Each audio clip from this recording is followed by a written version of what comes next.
Box நிகழ்ச்சி இப்போது ரொம்பவே நல்லா போய்கிட்டு இருக்கு. குறிப்பாக இந்த நிகழ்ச்சியில் வரக்கூடிய அந்த டைமண்டை வச்சு விளையாடுற கேம் ரொம்பவே நல்லா இருக்கு அப்படின்னு எல்லாருமே சொல்கிறாங்க.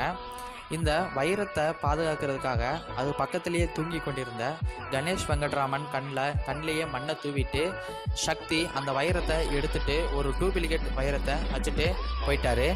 அதே சமயத்தில் ஓவியாவும் அந்த டைமண்டை எடுக்கிறதுக்காக நைட் டைமில் வந்திருக்காங்க. ஆனால் சக்தி எடுத்த அந்த வைரத்தை ரெஸ்ட் ரூமில் ஒரு ஸ்லாஃப் மேலே வச்சுட்டாரு. அடுத்து பிக் பாக்ஸ் வீட்டில் எல்லோரும் அலர்ட்டாக இருக்கிற சமயத்தில், அதுவும் பெல் அடிக்கிற சமயத்தில் ஓவியா யாருக்குமே தெரியாமல் அந்த வைரத்தை எடுத்துட்டு யார் கண்ணிலையும் படாமல் எஸ்கேப் ஆக ட்ரை பண்ணாங்க.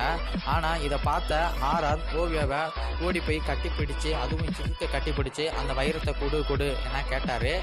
ஆனால் அவங்க ரெண்டு பேருக்கும் பக்கத்தில் நின்று கொண்டிருந்த சக்திக்கு தான் தெரியும் அது உண்மையான வைரம் இல்லை, டூப்ளிகேட் வைரம்னு.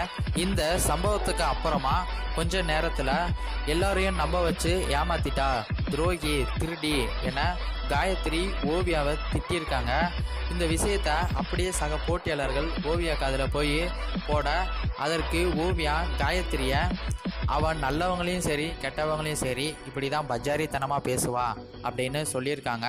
இந்த நியூஸ் உங்களுக்கு பிடித்திருந்தால் லைக் பண்ணுங்கள், ஷேர் பண்ணுங்கள். இது போன்ற தமிழ் சினிமா